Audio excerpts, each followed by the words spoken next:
Ada 16 orang siswa menengah tingkat atas Jerman yang ikut dalam sebuah penerbangan, tapi mereka tidak pernah sampai di rumahnya.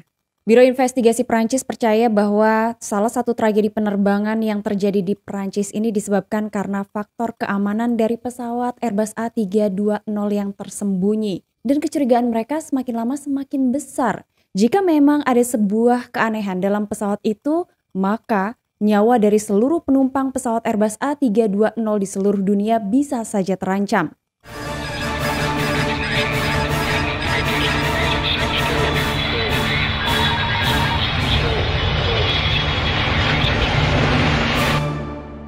Assalamualaikum warahmatullahi wabarakatuh. Hai, halo Delvers, ketemu lagi sama Tamara Delv. Dan di video kali ini aku akan kembali mengulang mengenai sejarah penerbangan Germanwings 9525, di mana ternyata banyak sekali pihak yang menghubungkan antara penerbangan Germanwings 9525 dengan Silk Air di tahun 1997.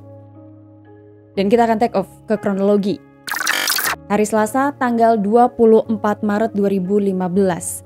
Sebuah pesawat Airbus A320 dengan registrasi DAIPX dioperasikan oleh Germanwings dengan nomor penerbangan 9525. Pesawat itu terjadwal terbang dengan rute Barcelona, Spanyol menuju ke Düsseldorf, Jerman. Di dalam pesawat terdapat 6 orang kru dan 144 orang penumpang. Kebanyakan dari penumpang ini merupakan warga negara Spanyol dan juga Jerman. Di antara mereka ada 16 orang siswa menengah atas yang berasal dari Jerman dan mereka baru saja selesai pertukaran budaya di Spanyol. Keenam kru pesawat ini sebelumnya telah terbang dari Jerman menuju ke Barcelona. Penerbangannya aman hingga pesawat itu mendarat di Barcelona. Penerbangan 9525 kemudian bersiap di Bandara Barcelona untuk penerbangan selanjutnya menuju ke Düsseldorf, Jerman.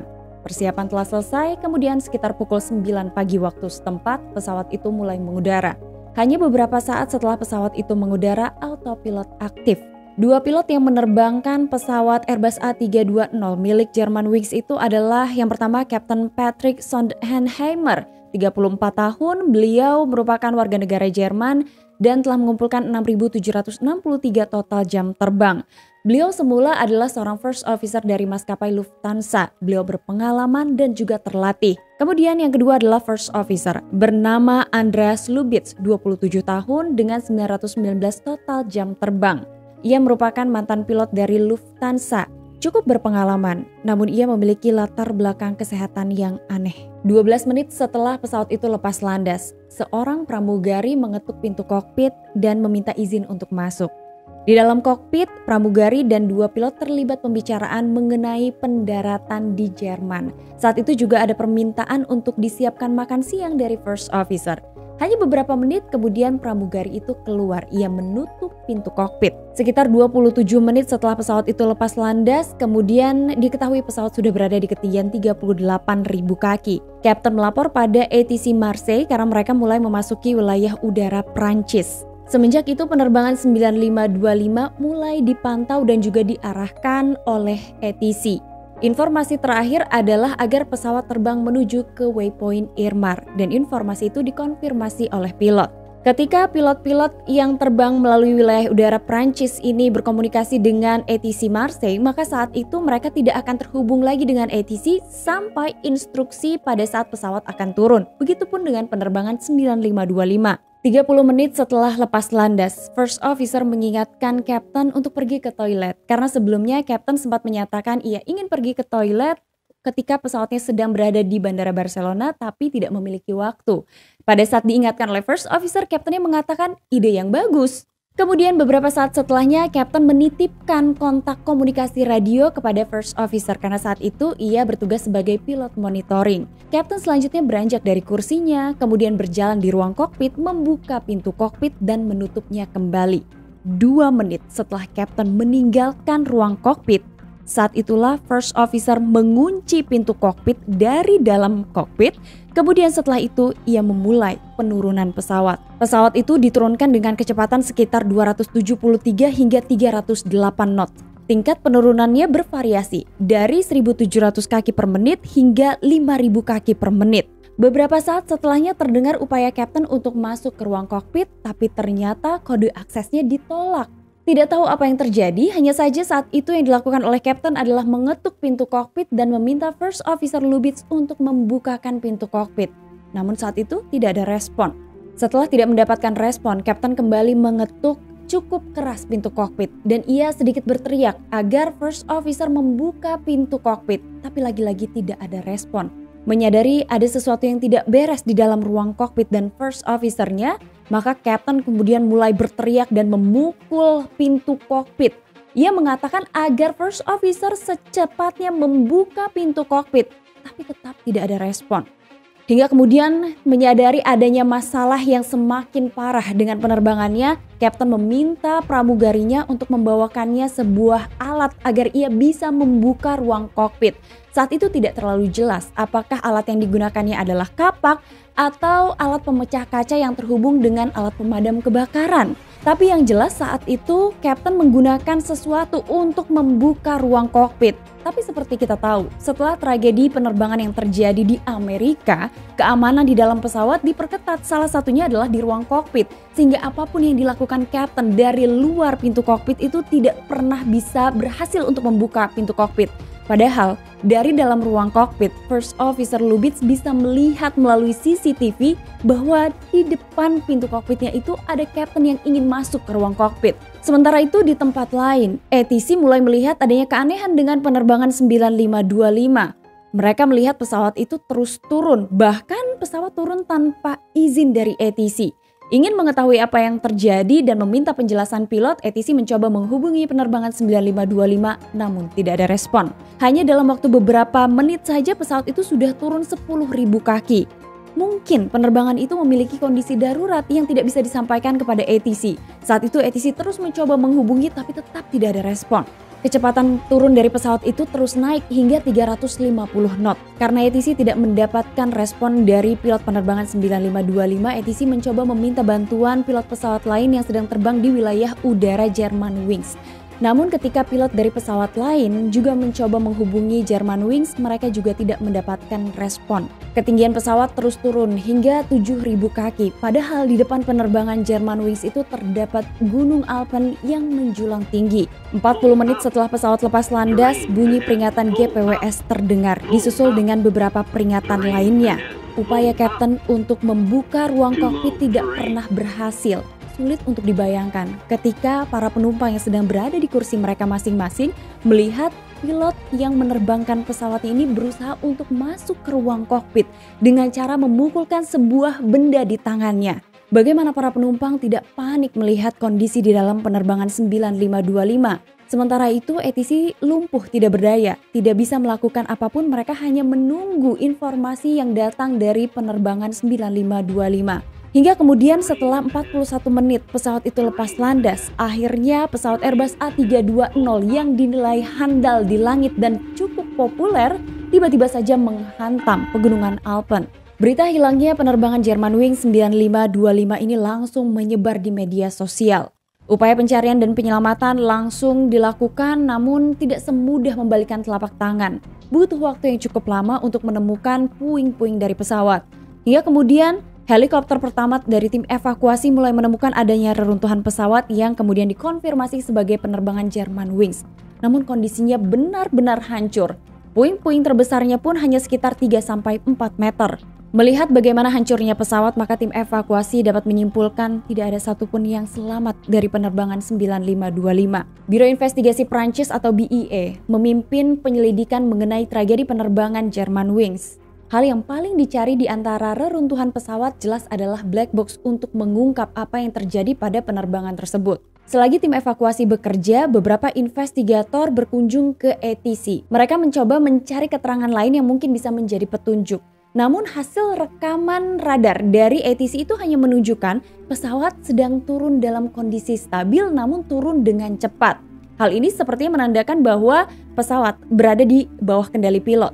ATC juga menambahkan keterangan bahwa setelah instruksi menuju waypoint Irmar, tidak ada lagi komunikasi dengan pilot penerbangan Germanwings. Beberapa upaya penyelidikan dilakukan, dari mulai menyelidiki kondisi cuaca. Ternyata kondisi cuaca pada saat penerbangan 9525 dikatakan cukup baik.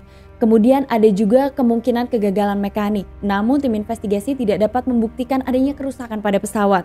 Ada lagi dugaan mengenai kelompok-kelompok radikal yang bertanggung jawab atas tragedi penerbangan Germanwings. Namun setelah ditunggu beberapa waktu, tidak ada klaim dari kelompok manapun yang menyatakan mereka terlibat dalam tragedi tersebut. Kemudian ada dugaan bahwa kemungkinan di dalam pesawat ada bahan peledak, tapi faktanya di reruntuhan pesawat tidak ditemukan adanya sisa bahan peledak. Kemungkinan yang paling pasti menurut tim investigasi adalah pilot mengalami hipoksia. Beberapa hari setelah tragedi penerbangan Germanwings, CVR pulih. Dari CVR kemudian tim investigasi mulai menyelidiki apa yang terjadi di dalam penerbangan. Mereka mendengar semuanya normal sampai setelah Kapten keluar dari ruang kokpit. Dari rekaman itu terdengar helaan nafas dari First Officer. Hal itu menandakan First Officer Lubitz tidak mengalami hipoksia. Sejak saat Kapten keluar dari ruang kokpit, First Officer diketahui hanya sendirian. Ia sendirian dalam kondisi sadar, namun ketika Kapten kembali dan meminta pintu kokpit dibuka, First Officer tidak merespon. Mendengar apa yang direkam oleh CVR, tim investigasi menduga dua hal. Mungkin saja penurunan stabil pesawat itu dilakukan oleh First Officer secara tidak sadar, atau yang kedua, penurunan pesawat hingga terjadinya kecelakaan itu dilakukan dengan sengaja oleh First Officer Lubitz untuk menghilangkan nyawanya dan nyawa dari ratusan penumpang yang ada di dalam pesawat. Karena kemungkinan ada upaya untuk mengakhiri hidup First Officer, maka beberapa hal dicoba diselidiki oleh kepolisian dan juga kejaksaan. 3 hari setelah kecelakaan, kejaksaan membuat langkah yang belum pernah terjadi, yaitu berspekulasi secara terbuka kepada publik tentang penyebab kecelakaan. Mereka menyatakan bahwa First Officer menolak membuka pintu kokpit dalam upaya sengaja untuk menghilangkan nyawa. Hal itu ternyata diperkuat oleh bukti-bukti yang ditemukan oleh kejaksaan, di mana mereka menemukan adanya file yang mengindikasi upaya menghilangkan nyawa itu memang telah direncanakan. Dan ada juga beberapa catatan kesehatan yang ditemukan di apartemen First Officer Lubitz. Mendengar kemungkinan itu, publik tentu saja kaget. Dan ada respon cepat yang dilakukan oleh penerbangan Eropa.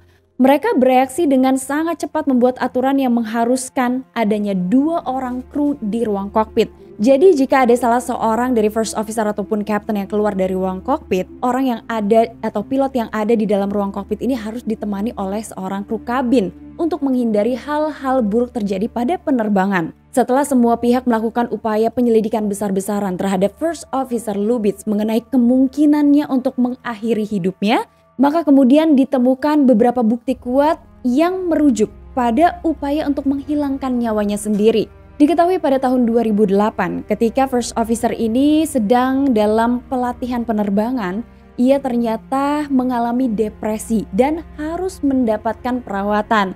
Sehingga kemudian ia berhenti dari pelatihannya dan fokus untuk perawatan. Di tahun 2009 ia dinyatakan sehat 100%. Kemudian ia kembali lagi ke pelatihannya.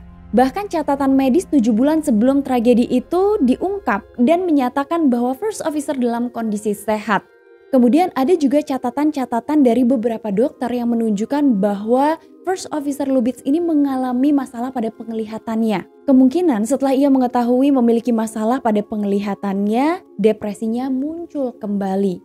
Ia lebih cepat putus asa. Bahkan yang lebih mengejutkan lagi, ditemukannya catatan medis hanya beberapa hari sebelum tragedi penerbangan Germanwings 9525, dan catatan itu berasal dari seorang dokter yang mengatakan agar First Officer Lubitz tidak terbang.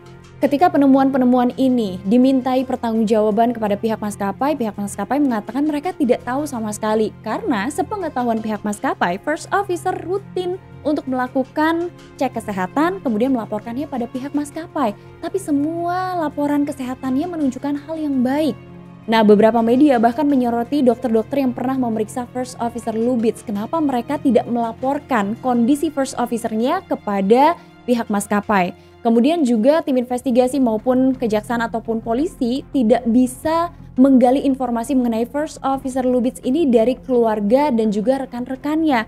Karena ternyata budaya untuk menjaga privasi di Jerman itu sangat dijunjung tinggi. Untuk lebih meyakinkan lagi apa yang dilakukan oleh First Officer setelah FDR ditemukan, Kemudian tim investigasi mencoba untuk menyamakan data CVR, FDR, dan semua bukti-bukti. Hasilnya, pesawat itu memang diketahui turun secara teratur. Dengan kata lain, seorang pilot sedang mengendalikan penurunan. Bahkan diduga pada saat Kapten keluar dari ruang kokpit, di saat itulah First Officer mengatur ketinggian pesawat dan juga kecepatan turun dari pesawat itu sampai pada batas maksimumnya. Maka BIA atau Biro Investigasi Prancis dalam laporan akhirnya mengatakan tabrakan dengan tanah itu disebabkan oleh tindakan yang disengaja dan direncanakan oleh First Officer dalam upayanya untuk menghilangkan nyawanya dan juga nyawa seluruh penumpang. Pemeriksaan medis yang dilakukan oleh First Officer bahkan tidak berhasil mencegah First Officer yang mengalami gangguan jiwa ini dengan gejala psikotik dari menggunakan hak istimewa lisensinya. Jadi ternyata ada ketakutan tersendiri dari First Officer setelah ia mengetahui bahwa ia mengalami masalah pada penglihatannya. Ia takut, ia tidak lagi bisa berkarir sebagai seorang pilot. Nah, jadi sebenarnya setelah tragedi penerbangan Germanwings 9252 itu terjadi, publik seperti dibawa lagi ke tahun 1997 di mana tragedi Silk Air 185 terjadi. Jadi ada beberapa pendapat publik yang mengaitkan antara dua tragedi penerbangan ini. Yang pertama adalah Germanwings dan yang kedua adalah Silk Air. Dua-duanya dianggap memiliki beberapa kesamaan, seperti adanya upaya untuk menghilangkan nyawa dari pilot dan juga penumpangnya. Kemudian cara yang dilakukannya hampir mirip ketika salah seorang pilot keluar dari ruang kokpit kemudian dikunci, dan setelah itu pilot mengatur ketinggian penurunan pesawat. Tapi yang beda adalah First Officer Germanwings itu menurunkan ketinggian pesawat secara stabil namun dalam kecepatan yang luar biasa cepat. Sementara pada Silk Air saat itu kaptennya sengaja mendorong kolom kontrol ke bawah dan pesawat itu jatuh dengan cara menukik. Kemudian pada Germanwings 9525 kita ketahui bahwa ada laporan medis mengenai kondisi kesehatan dari First Officer yang mengatakan ia mengalami depresi. Tapi dalam penerbangan Silk Air, Kapten tidak memiliki catatan medis yang mengkhawatirkan. Nah, setelah ada beberapa pendapat yang terdengar di publik mengenai penerbangan Germanwings dan Silk Air, gimana menurut kalian? Kalian boleh komen di kolom komentar. Terima kasih kamu udah nonton video aku hari ini. Jangan lupa untuk di komen di bawah sini, di subscribe dan dinyalain lonceng notifikasi. Sampai ketemu lagi di episode selanjutnya. Assalamualaikum warahmatullahi wabarakatuh. Bye-bye.